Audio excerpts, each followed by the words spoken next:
Bonjour. Bonjour. C'est vous le détective privé? Ouais.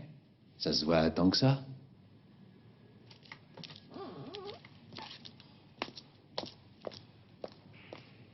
Ça fait presque 1 heure que je vous attends sur les escaliers. Ah bon? 1 heure. Si j'avais été chez moi, je vous aurais apporté une galette et un petit pot de beurre. Si vous aviez été chez vous, je n'aurais pas eu besoin d'attendre. Allez, je vous en prie, entrez, petit chaperon rouge.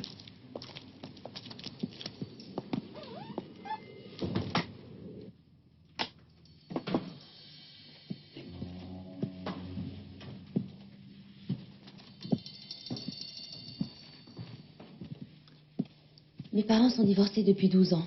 Ma mère a repris son nom de jeune fille et a fait le nécessaire pour que mon frère, ma sœur et moi portions également son nom, Abel.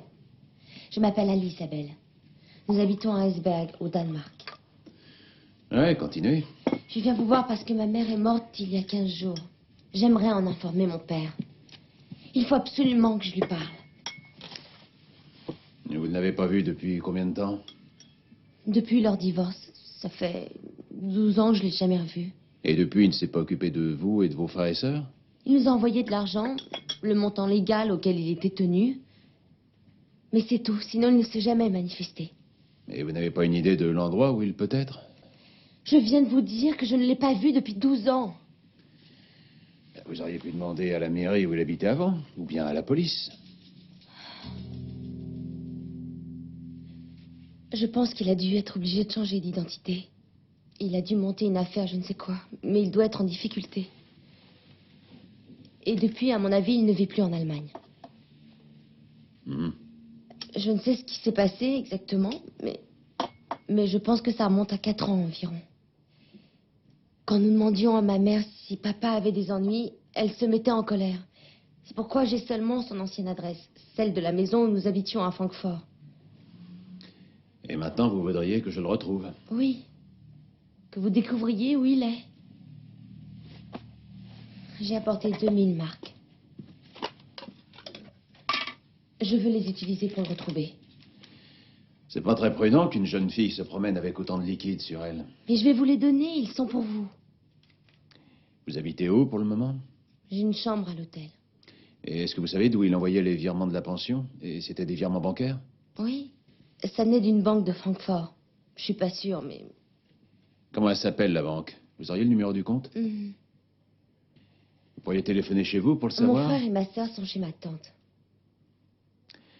Bon, avant de la déranger, nous allons aller faire un petit tour à votre ancienne adresse.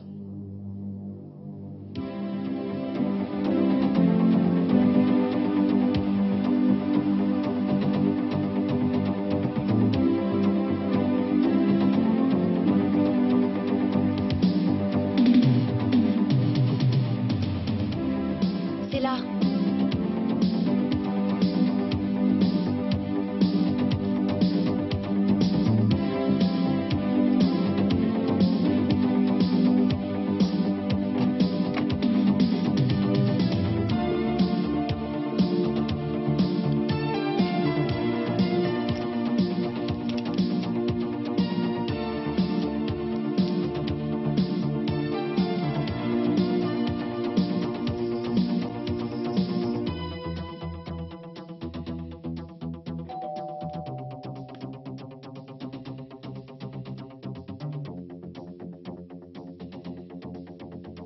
Vous les connaissez? Non. Je leur demande ce qu'ils veulent. Non.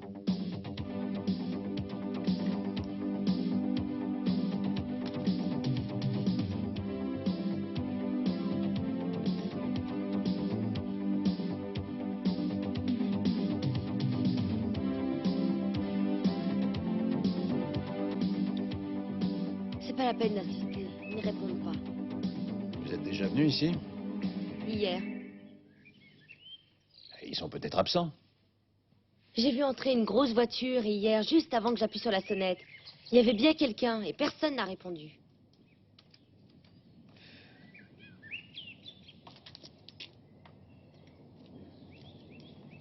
Eh oui, c'est bizarre. Montez dans la voiture et attendez que je revienne.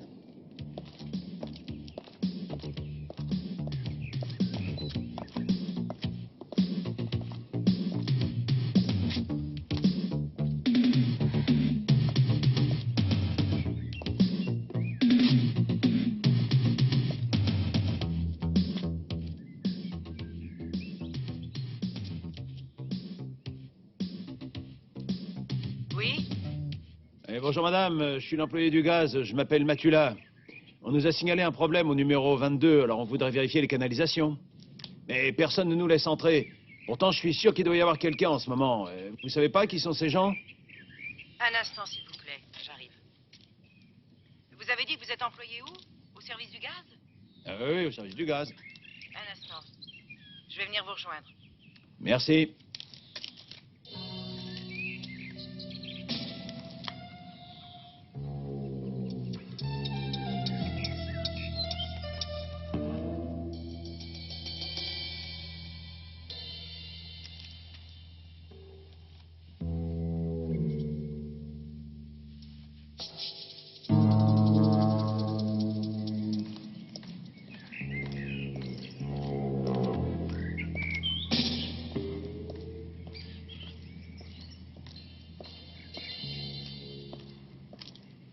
Je vous remercie de vous être déplacé. De rien.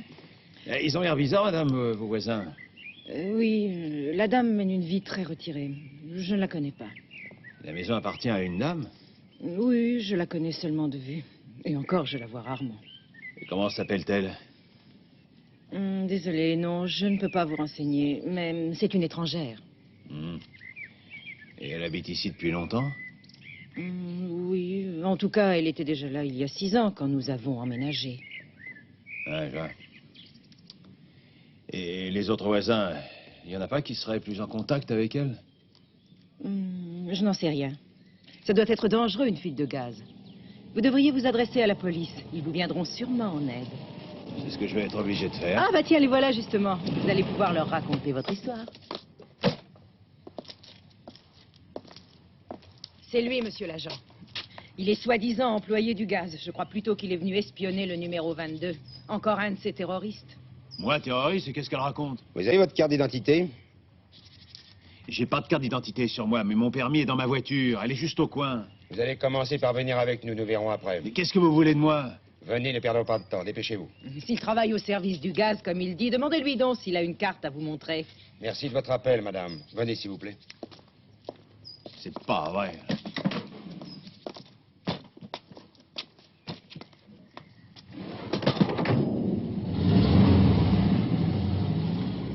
Ça vous dérangerait de m'expliquer ce que je fais ici? On a commis plusieurs attentats contre cette propriété, ou plus exactement contre les personnes qui y habitent. C'est tout simplement pour ça que nous gardons un œil sur cette maison. Et nous avons également demandé aux voisins de nous avertir dès qu'ils remarquent quelque chose d'inhabituel. Et qui c'est ces gens qui habitent dans cette maison? Tout ce que je peux vous dire, c'est qu'ils tiennent à vivre à l'écart et dans l'anonymat. Nous n'avons aucune raison de ne pas respecter ce désir. Et pourquoi est-ce que vous restez si discret?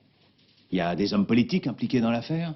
Cher monsieur Matula, vous affirmez être détective privé et à la recherche d'un dénommé Gert Schmidt pour l'un de vos clients. Ouais. Qui est ce client? Ah non, vous voulez rien dire, alors moi non plus, c'est contagieux. Vous êtes sûr que les gens qui vous ont demandé de retrouver Schmidt n'ont pas des intentions criminelles à son égard? Ouais, absolument sûr. Et vous êtes sûr qu'ils n'auraient pas pu vous induire en erreur quant à la nature de leur motivation? Ah oui, théoriquement. Mais ce problème, c'est à moi de le résoudre et j'y arriverai sans vous. Bon, monsieur Matula, je vous assure que la personne que vous recherchez n'habite pas dans la maison du numéro 22. Il est donc inutile que vous restiez dans les parages. Je le savais déjà qu'il n'habitait plus là. Je voulais seulement demander aux voisins s'ils avaient une idée de l'endroit où il est. Je vous assure que même si les propriétaires actuels de la maison savent où Schmidt réside, ils se garderont bien de vous le dire. Bon, j'abandonne. Les pauvres petits lapins devront grandir sans leur père. Qu'est-ce que vous voulez dire par là? Rien. Je veux bien que vous fassiez des cachotteries, mais il faudrait encore qu'elles tiennent debout. Je peux disposer? Je vous en prie. Si vous voulez, on peut vous déposer au service du gaz municipal. Très drôle.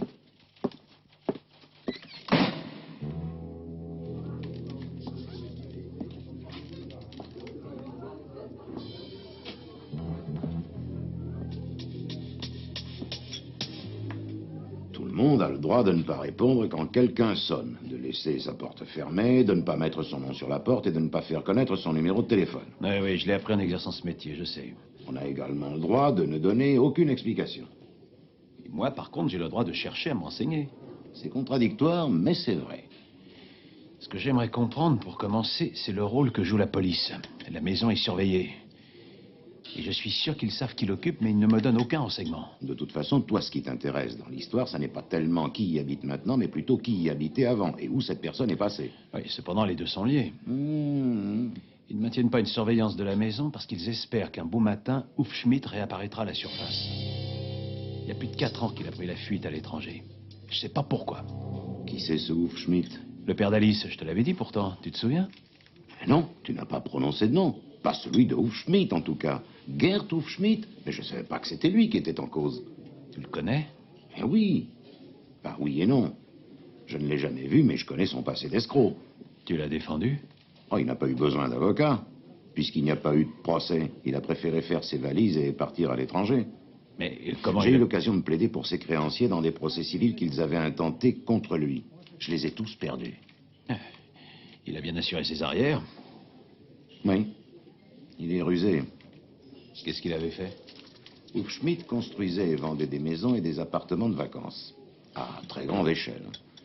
Ses affaires s'étendaient de l'Espagne jusqu'aux Canaries, en passant par Miami et les îles Fidji. Il avait trouvé un système qui suivait le principe de la boule de neige. Il mettait ses maisons en vente en dessous de leur valeur sur le marché, mais les acheteurs les payaient dès qu'on commençait de monter les murs ou avant même qu'on trace les plans. Le principe était clair, le déficit de la première vague de clients était financé par la seconde, celui de la seconde par la troisième, etc. Dans la mesure où chaque vague dépassait la précédente, tout allait bien, d'accord? En principe, oui. Ensuite arriva la récession, et la Galmon, c'était le nom de son entreprise, s'effondra à l'époque. Hufschmidt s'empressa de se faire la malle. Il avait empoché 30 à 40 millions de dollars. Ouh, ça j'aimerais bien m'effondrer avec un blé pareil. La Galmon avait aussi des biens considérables en Allemagne, des terrains, des immeubles, une usine de boutons et une autre qui produisait du plastique. Quand les innombrables victimes de cette escroquerie ont voulu accéder à leurs biens, elles ont découvert que la Galmon, juste avant de déposer son bilan, avait été vendue à Madame Sheila Nekrunga. Personne ne l'avait su. Comment elle s'appelle, tu dis? Sheila Nekrunga. C'est une noire d'origine du Nigeria, la maîtresse d'Hufschmidt. Elle possédait une fortune et on a soupçonné Hufschmidt de lui avoir remis cet argent. 11 millions, c'est pas rien. Hein. De dollars? Non, de marques. Elle les a reversés à la Galmon, c'est-à-dire à Hufschmidt, un vrai sac de nœuds. Est-ce que tu lui as demandé d'où ils sortaient, tous ces millions? De Lagos. Elle a présenté des relevés de virements bancaires, je n'ai absolument rien pu faire. C'est comme ça que Sheila, et derrière elle Hufschmidt, est encore aujourd'hui propriétaire de toutes les valeurs allemandes de l'ancienne entreprise Galmon. Et des milliers de victimes doivent se serrer la ceinture.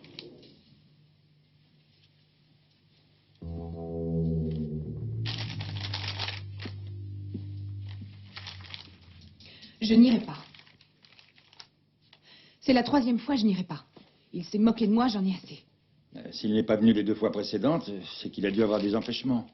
D'autre part, New York, c'est très risqué pour Il n'aurait pas dû me demander d'y aller. Sheila, essaie de comprendre. Je ne comprends rien. Absolument plus rien. Il ne m'a pas téléphoné une seule fois depuis 3 mois. Pourquoi? Il en a une autre. Oh, je t'en prie, Sheila. Il veut éviter de te montrer qu'il est dans le pétrin, comme d'habitude.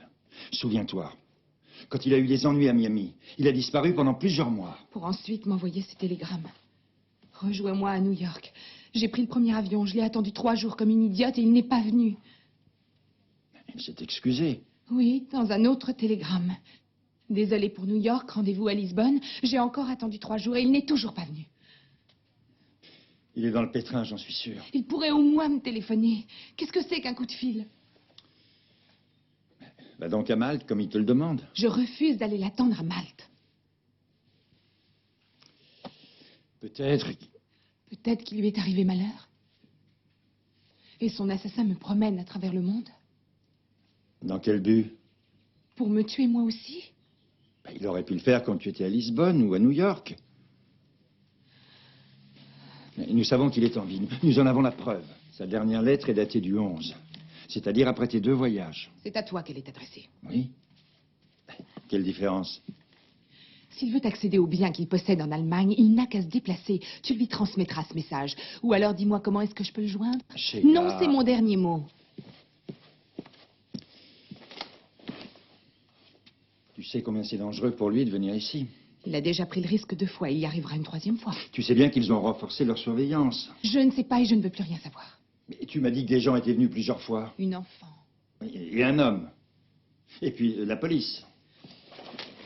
Tu as entendu ce que je viens de te dire. Je veux le voir. Je veux...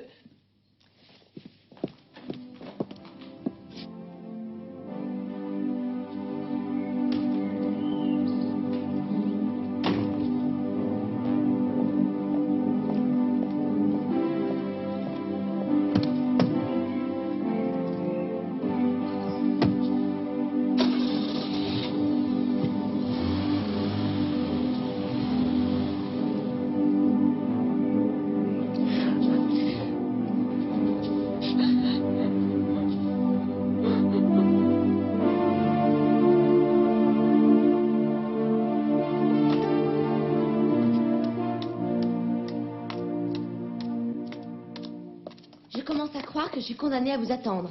Je vous avais pourtant dit de rester dans la voiture. Vous ne savez pas obéir? Mais c'est ce que j'ai fait, mais les flics sont arrivés. Qu'est-ce qu'ils voulaient? Ils n'ont pas arrêté de me poser des questions complètement ridicules. Qu'est-ce que vous faites là? J'attends. Qui ça? Mêlez-vous de ce qui vous regarde. À qui appartient la voiture? Vous n'avez qu'à vous renseigner. Elle a un numéro devant et derrière. Et ça à quoi? Vous avez votre carte d'identité? Il me sortait par les yeux. Au bout d'un moment, je suis partie. Et vous êtes venu ici. Ah, bravo. Comment vous avez deviné? Vous savez ce qu'il a fait, votre père, pour s'attirer des ennuis? Tout ce que je sais, c'est que c'était une très grosse affaire. Mais il n'avait pas de pistolet ou de cagoule comme au cinéma. Non, tout était dans la tête. Je vous assure que je ne sais rien d'autre. On y va? Où ça? À sa maison, faut insister. Petit chaperon rouge, on ne bougera pas tant que vous ne m'aurez pas dit la vérité. Mais je vous ai dit la vérité. À la mort de votre mère, l'arrivée de la pauvre orpheline à Francfort, je suis pas totalement idiot.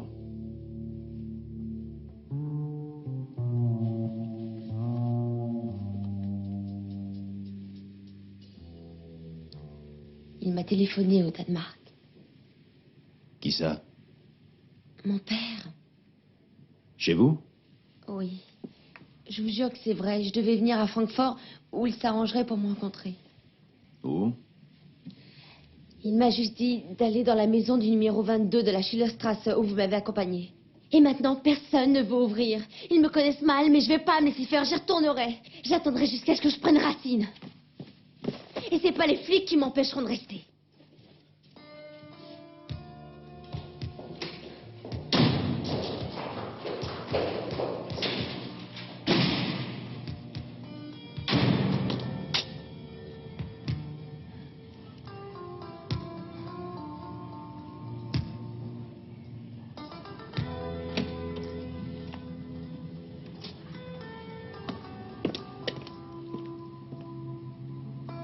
Je vais vous y conduire.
Vite, suivez-le. Mais qu'est-ce que vous attendez? Et quoi, qu'est-ce qu'il y a? La voiture est sortie. Quoi? La voiture devant, elle vient de sortir du parc. Allez, réveillez-vous, démarrez. Mais je vais devenir folle, moi. Eh oh, du calme.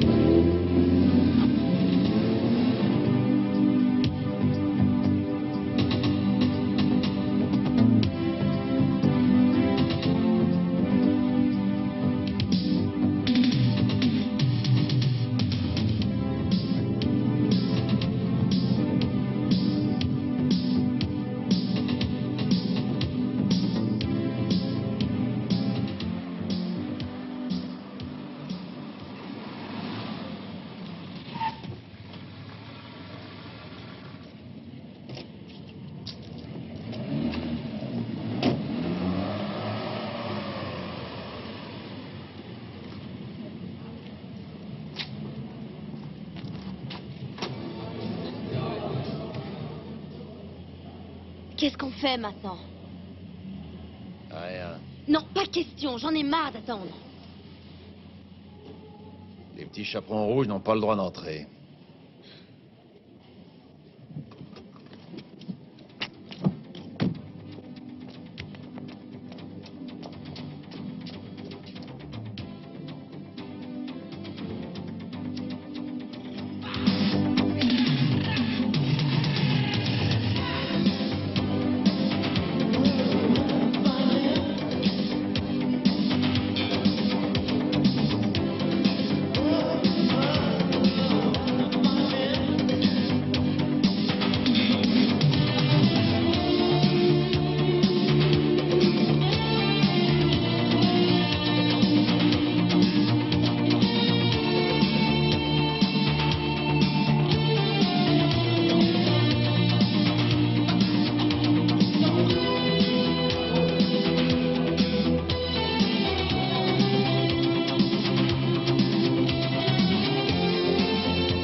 Oui, entrez. Ah, bonjour, maître Zimmer. Vous vous souvenez encore de moi? Naturellement, comment aurais-je pu vous oublier? Le combat acharné que vous avez mené m'avait beaucoup impressionné. Acharné, oui, c'est le terme qui convient. J'ai mené ce combat pour défendre mes clients. Ah, quelle affreuse histoire. Des centaines de personnes ruinées. Je vous assure qu'elle m'en fait de la peine, à moi aussi. L'escroc en cavale et entre ces deux fronts, ma cliente désemparée. Oui. Mais laissons le passé de côté. Qu'est-ce qui me vaut l'honneur? Vous allez rire. Enfin, non, vous allez être étonné. Je voudrais entrer en contact avec M. Hufschmidt. Ah, je comprends votre hésitation. C'est un personnage exceptionnel. Un escroc, sans aucun doute. Mais quelle classe! Sans aucun doute. L'ennui, c'est que j'ignore comment arriver à le joindre. Oui. Je ne pourrais pas vous aider. J'ai entendu dire que vous étiez toujours en liaison avec Mme Sheila Nekrunga. On vous a bien renseigné. Oui, c'est moi qui gère les intérêts de ces entreprises. Vous êtes sans doute au courant? J'avais nourri l'espoir que Mme Nekrunga saurait où il se cache.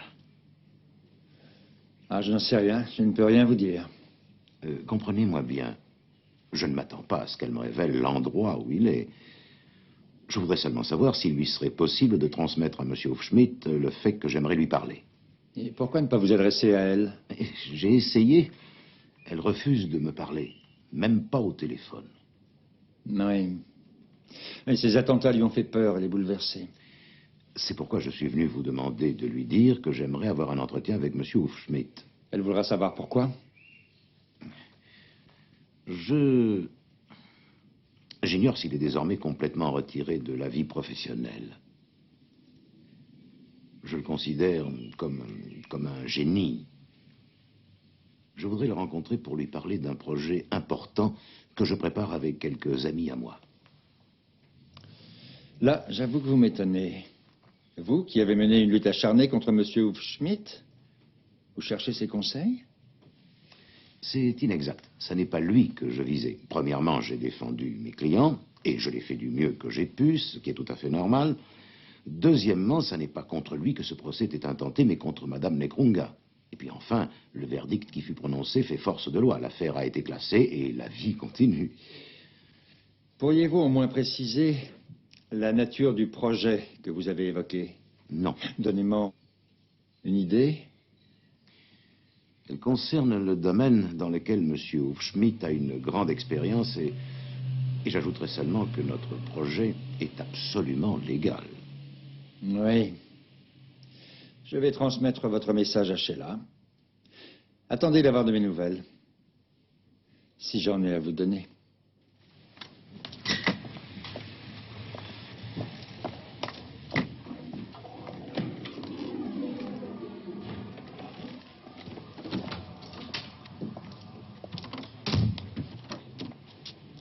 Bonjour. Bonjour.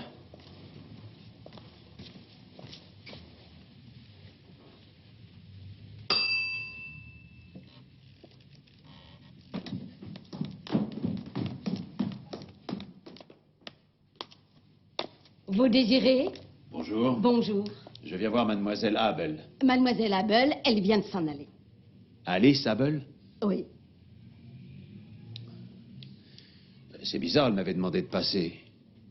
Elle vient de régler sa note, elle vous a peut-être oublié, elle va peut-être revenir. Elle est partie à quelle heure? Juste après le coup de téléphone. Ah, elle a reçu un coup de fil et elle a quitté l'hôtel. Mais pour qui vous vous prenez? Ça va durer longtemps, cet interrogatoire? Je vais vous le dire, grand-mère. Pour le grand méchant loup. Et tes frères et sœurs, qu'est-ce qu'ils sont devenus? Arad vient d'avoir 15 ans. Il n'y a que le tennis qui l'intéresse. Il s'entraîne 5 heures par jour, jusqu'à 10 heures pendant les vacances. Il va sûrement redoubler une deuxième fois, mais il s'en fiche. Sa grande excuse, c'est que le futur McEnroe n'a pas besoin du bac. Et Helga, elle passe son temps à rêver. Et à lire des romans à l'eau de rose.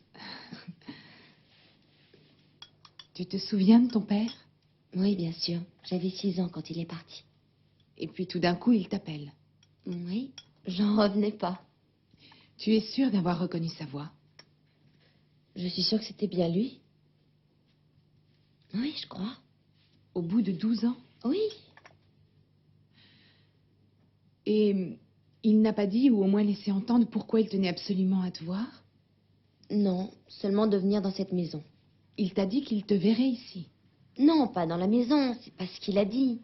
À Francfort, en ville? Voilà ce qu'il a dit. Je voudrais qu'on se voie. Tu vas partir pour Francfort et tu iras dans la Schillerstrasse au numéro 22. Je te donnerai de mes nouvelles. Et depuis qu'il était parti, c'est la première fois que tu entends parler de lui? Maman ne voulait pas qu'il nous appelle. Oui, c'est peut-être vrai. Cependant, il n'obéit à personne. Il l'avait promis à ma mère. Il ne tient aucune promesse. Sauf avec vous, là, il a tenu sa promesse.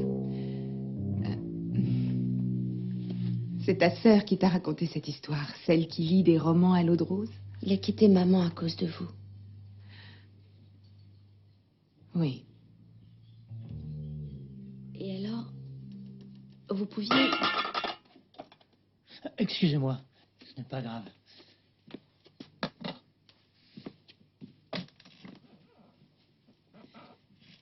Tu veux encore du thé?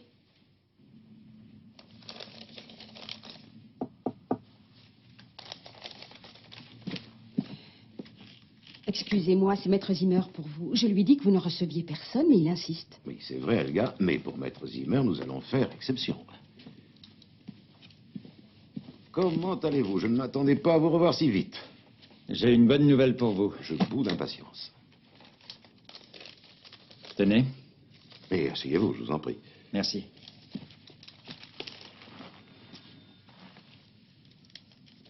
Tigresse.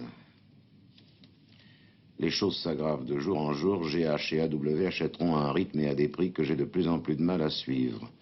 J'ai besoin de tout ce qui nous appartient tout de suite en liquide. Autrement, je suis ruiné.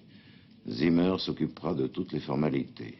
Je ne sais pas encore quand ni comment je le contacterai. Je me languis de toi. J'espère que les circonstances nous permettront de mettre un terme à cette séparation qui a duré trop longtemps. Je t'aime.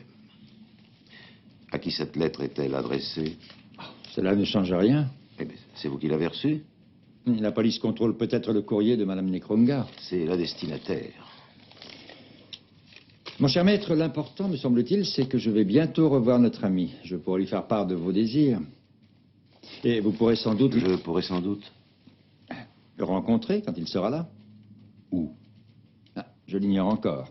Je suppose que vous pourrez vous rendre disponible. Bien sûr, jour et nuit. Bien, alors à bientôt, j'espère. Au revoir.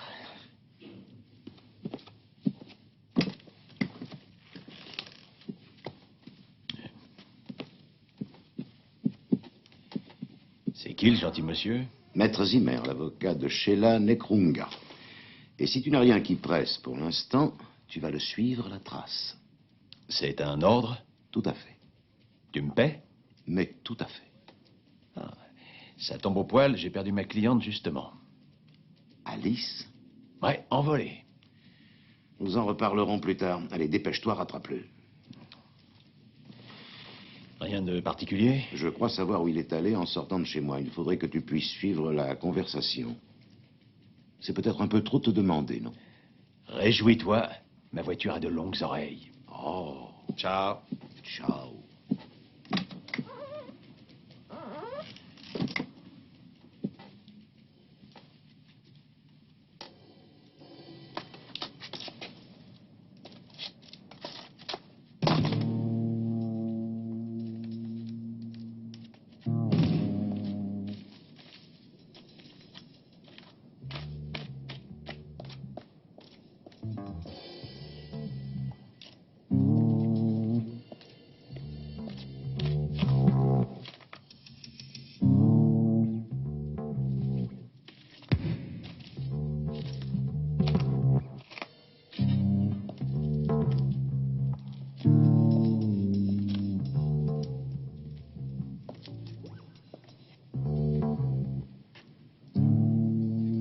Je veux le voir.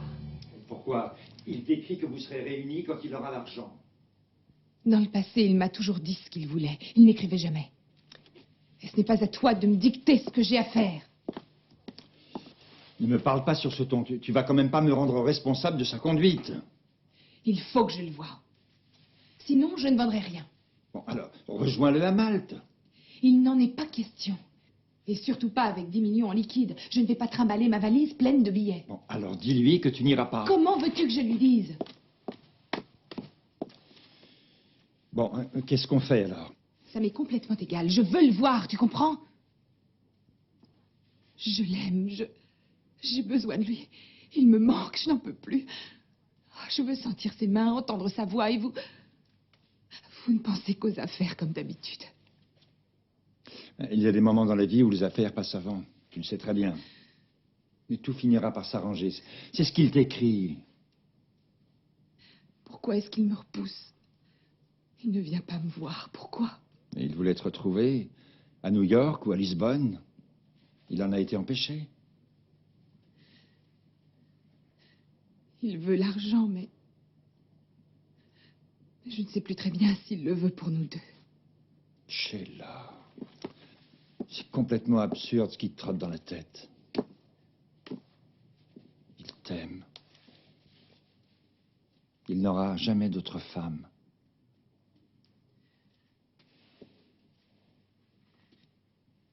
Tu vas arriver à vendre tout ça assez vite? Les usines, les terrains, la maison? Lors de notre dernier entretien, il m'avait laissé entendre que les choses évolueraient peut-être comme il les fait aujourd'hui. J'ai commencé à négocier. Derrière mon dos. C'est gentil. J'ai branché mes antennes. Les décisions, c'est à toi de les prendre. Voilà. Étudie les offres qu'on m'a faites.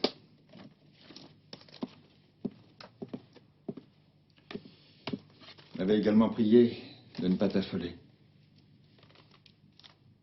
Ce n'est pas vrai. Je ne t'ai jamais menti. M'affoler, moi, c'est nouveau. Il sait que je ne broncherai pas s'il décidait un jour de tout miser sur une seule carte. Car je sais que c'est lui qui gagnera. Il a toujours gagné. Tu crois peut-être que je suis attachée à toutes ces bêtises? Il n'avait rien quand je suis tombée amoureuse de lui. 3 mois après, il m'a couverte de bijoux et de diamants, que j'ai aussitôt revendus quand on a eu besoin de machines pour l'usine de Bangui. Il ne veut pas que je m'affole. Je veux le voir. Qu'est-ce que tu décides? Fais ce qu'il te demande. Tous ces biens sont à toi. Oui. Et je suis à lui. Où faut-il que je signe? Je peux prendre rendez-vous avec le notaire pour demain? Oui.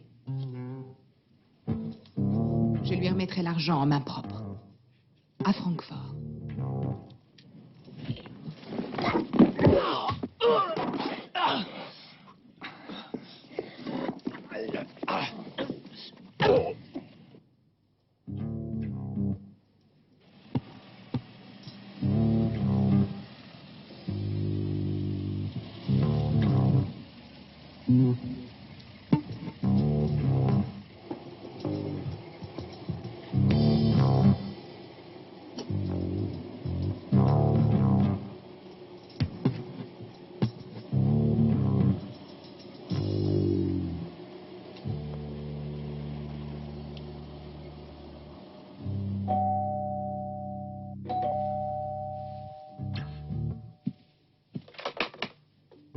Oui, bonsoir.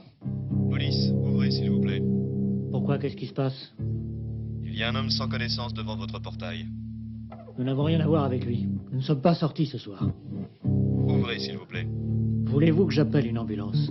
C'est déjà fait. Je voudrais que vous voyiez cet homme. Bon, j'arrive.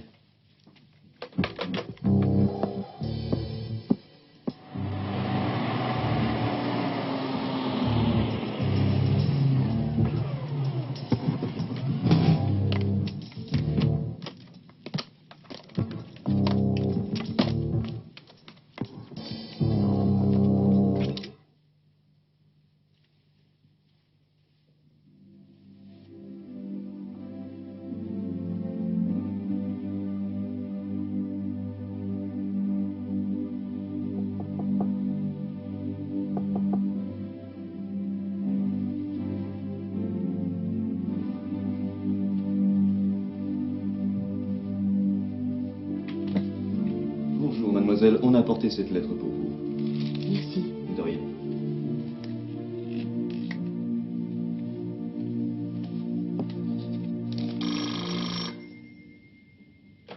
Oui? Oui, papa, on vient de me l'apporter à l'instant. Je peux savoir où tu es? D'accord. Tu me fais pas venir pour rien? Oui. Oh oui, papa. À bientôt.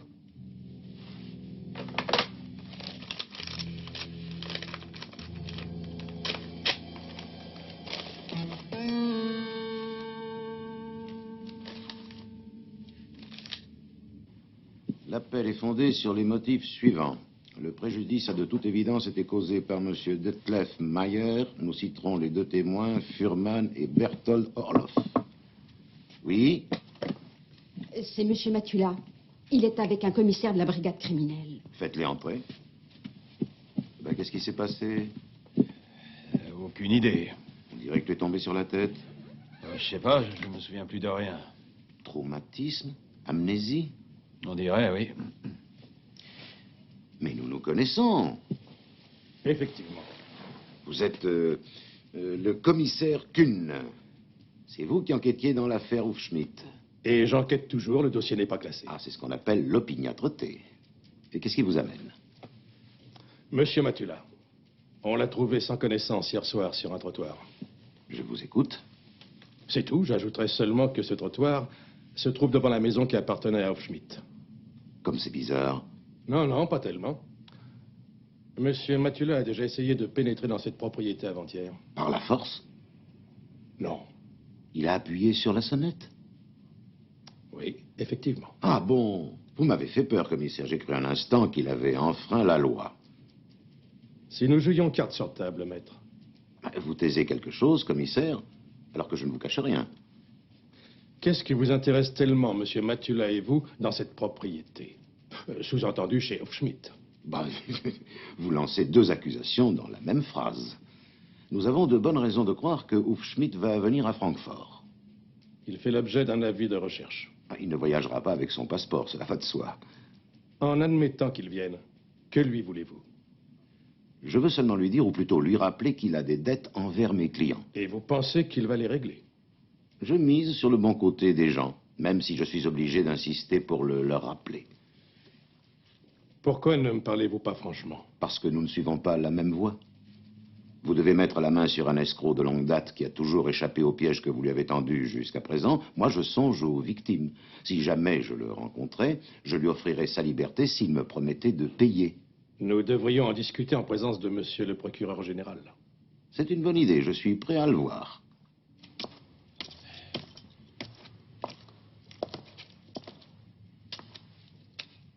Mais je rêve. Au secours, encore elle. Oui.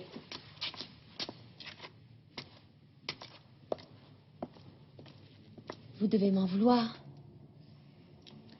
Petit chaperon rouge. Je suis pas le grand méchant loup.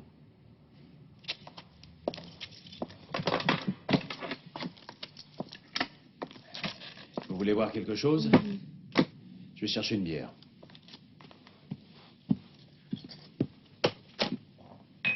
Alors, quoi de neuf? C'est plutôt à vous de me dire ce qui est arrivé. Je vous ai cherché partout. Et à un moment donné, on m'a assommé. Où est-ce que vous m'avez cherché? Dans votre hôtel, mais vous étiez déjà parti. Oui, j'ai décidé de m'installer ailleurs. Dans la Schillerstrasse? Non, pas dans la Schillerstrasse. Mais vous avez réussi à rentrer dans la maison. Monsieur Matula, j'aimerais vous payer. Combien je vous dois? On vous a demandé de régler vos dettes? Vous avez travaillé 2 jours pour moi. Qu'est-ce que je vous dois? 10 000 marks. Et un veau pour aller sur la Lune. Pardon? C'est ce qu'on dit au Danemark quand on n'est pas bien dans sa tête. Ah bon? Je croyais que l'argent n'était plus un problème maintenant, avec votre papa. Vous allez le voir quand? 800 marks. C'est gentil, merci. Une dernière chose. Je pense qu'on peut attendre d'un détective privé qu'il garde le silence une fois sa mission achevée. Il ne doit pas trahir ses clients. Il est lié par le secret professionnel, c'est ça? Si le détective en question est honnête. Et si son silence ne le rend pas passible d'une peine. Rien à craindre de ce côté-là. Vous vous êtes renseigné? Je vais m'en informer moi aussi. Les avocats sont là pour ça.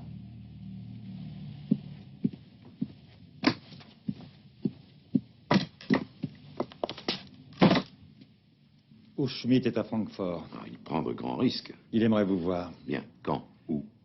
Dans la soirée. Le plus tôt sera le mieux. Il doit passer à l'hôtel international. Je vous propose de le rencontrer dans le hall. D'accord. Je passerai vous prendre.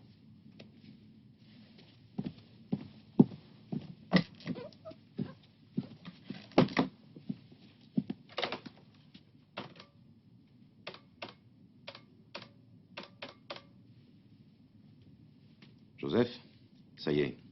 Hufschmidt est à Francfort. Il paraît qu'il veut me voir. Nous savons qu'il doit rencontrer Sheila. Alors ne la quitte pas d'une semelle. Va te poster devant chez elle. Commissaire Kuhn, s'il vous plaît.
taxi? Oui, merci.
Oui, c'est moi. Que se passe-t-il? Voilà, monsieur.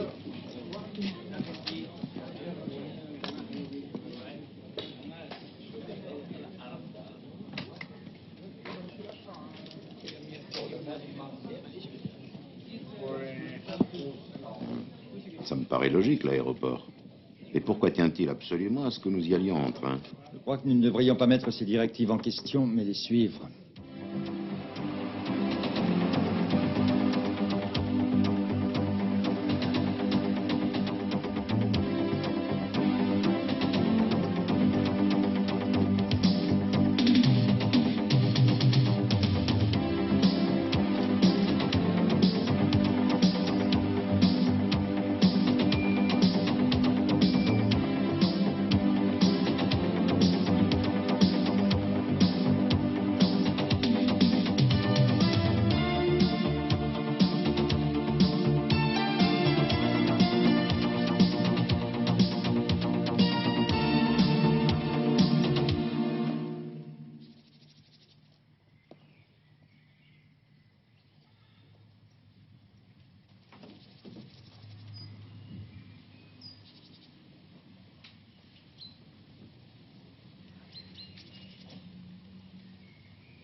Alice, Alice, c'est moi.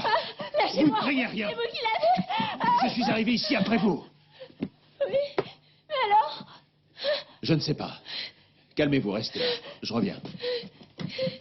Ne regardez pas.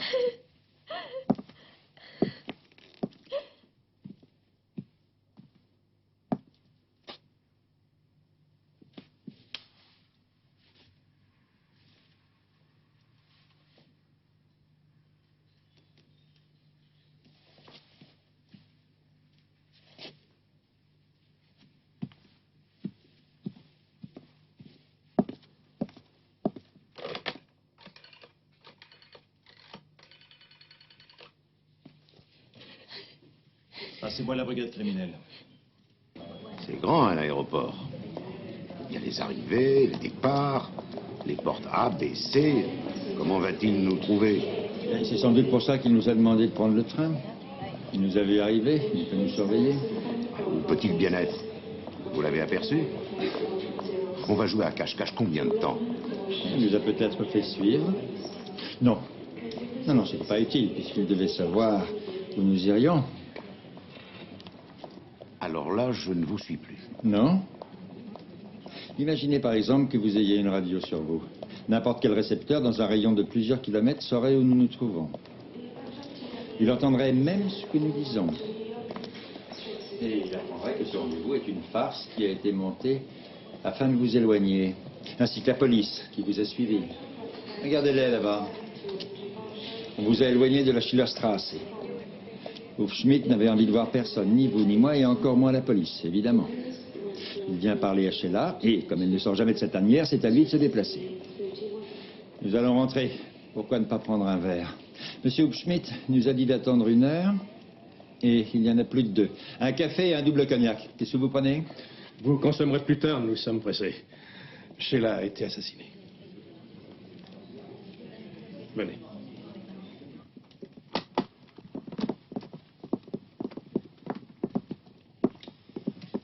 Je suis resté avec elle de 6 heures environ jusqu'aux alentours de 7h30. J'avais préparé la vente des biens de Madame Nekronga il y a plusieurs semaines. Et ce matin, comme tout était prêt, je suis venu lui apporter l'argent. Combien? 9 800 000. En billets? Naturellement. Vos agents ont-ils retrouvé la valise? Poursuivez, je vous prie. Oui, je suis parti à 7h30 environ avec Monsieur Pfeffer, le chauffeur. Et vous savez comment j'ai passé le reste de la soirée. Sheila voulait donner l'argent à Hufschmidt personnellement, n'est-ce pas? Je ne sais pas, je ne peux pas vous dire. J'ignore à qui elle voulait remettre cette somme. Elle m'a simplement demandé ce matin d'éloigner la police. Et je vous ai donc emmené à l'aéroport. afin de pouvoir être seul en compagnie de son assassin. Effectivement. Quand vous êtes parti avec le chauffeur de Sheila, elle était encore en vie? Oui, bien sûr. Oui. Vous n'êtes pas retourné à l'intérieur?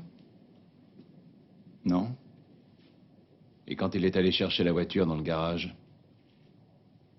Non. Je suis resté à peine 1 minute dans le garage. D'autre part, si Sheila a été abattue, M. Pfeiffer aurait entendu les coups de feu. Des coups de feu? Oh, je vous en prie, j'étais là quand M. le commissaire nous a expliqué qu'on a tiré 3 coups de feu. Ouais, c'est vrai. Je ne les ai pas entendus, moi non plus. Mais j'ai vu Maître Zimmer retourner à l'intérieur, quand il est allé chercher la voiture. Je l'ai vu ressortir en courant et se mettre à la même place. Il s'est dépêché pour que le chauffeur ne remarque rien. Mais des coups de feu, j'en ai pas entendu. Est-ce que Maître Zimmer a balancé quelque chose par la fenêtre en route? Non. Vous êtes sûr? Oui. Et toi? Il était tout le temps avec toi? Oui. Il n'est pas allé aux toilettes? Non. Commissaire, je vais vous dire ce qui s'est passé. Ouf Schmidt est venu rendre visite à Sheila, ils se sont disputés. L'atmosphère était tendue, il y a des lettres qui montrent... C'est vous, maître Zimmer, qui les avez écrites. La signature d'Ouf Schmidt n'était pas difficile à imiter. Vous avez eu tout le temps de vous exercer. Je pense également que c'est vous qui avez appelé Alice au Danemark. Elle ne reconnaissait plus la voix de son père. Vous vouliez avoir une autre personne démontrant qu'Ouf Schmidt devait effectivement venir à Francfort. C'est absurde. Pour que cette affaire ait un sens, il suffit d'imaginer que Ouf Schmidt est mort. Vous avez déployé de grands moyens, les coups de fil, les lettres, pour apporter la preuve du contraire. D'une part, dans le but de vous accaparer son argent, enfin, ou plutôt celui de Sheila, et d'autre part, dans l'intention de le livrer à la police comme étant l'assassin de sa maîtresse. C'est vous qui l'avez éliminé. Bon, votre histoire ne tient pas debout. Excusez-moi, maître, vous délirez. Je reconnais maintenant. C'est lui qui m'a téléphoné. Je reconnais sa voix. Commissaire, je suis victime d'un complot. Maître Rennes veut...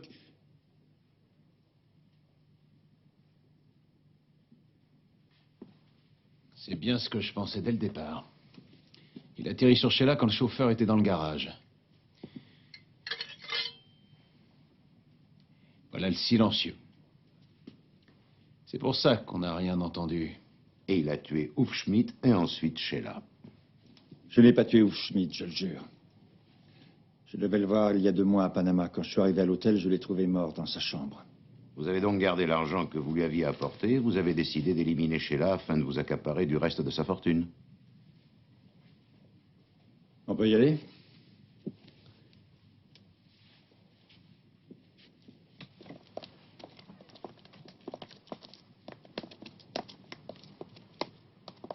Est-ce que mon père est vraiment mort? Je crains bien que oui. Zimmer n'aurait jamais osé tuer Sheila si ton père avait encore été en vie.